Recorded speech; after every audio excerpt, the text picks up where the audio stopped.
అంతరిక్ష పరిశోధనల చరిత్రలో అద్భుతమైన అధ్యాయం మొదలైంది.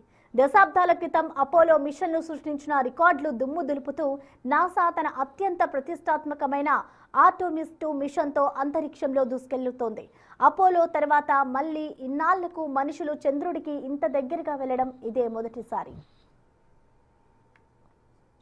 That listed vertically in the top left of the screen, those are the targets in the timelined order we're asking them to image them in. And they're in a specific order because ultimately these targets trace back to our lunar science. ఈ machine కేవలం రికార్డుల కోసమే కాదు, చంద్రునిపై మనుషులు శాశ్వతంగా నివసించేలా చేసే gateway space station ఏర్పాటుకు ఇది తొలి అడుగు.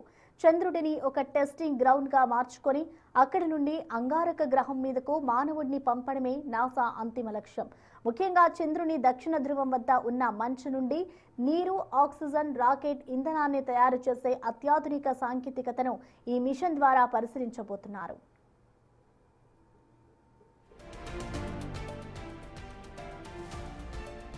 సుమారు 7.7 లక్షల కోట్ల రూపాయల భారీ వ్యయంతో రూపొందిన ఈ ప్రాజెక్టులో ఒక్కో లాంచ్కే దాదాపు 34,000 కోట్లు ఖర్చు చేస్తున్నారు. 4 సాహసవంతులైన వ్యోమగాములతో సాగుతున్న ఈ చారిత్రాత్మక ప్రయాణం అంతరిక్షంలో మనిషి వేస్తున్న అతిపెద్ద ముందడుగు.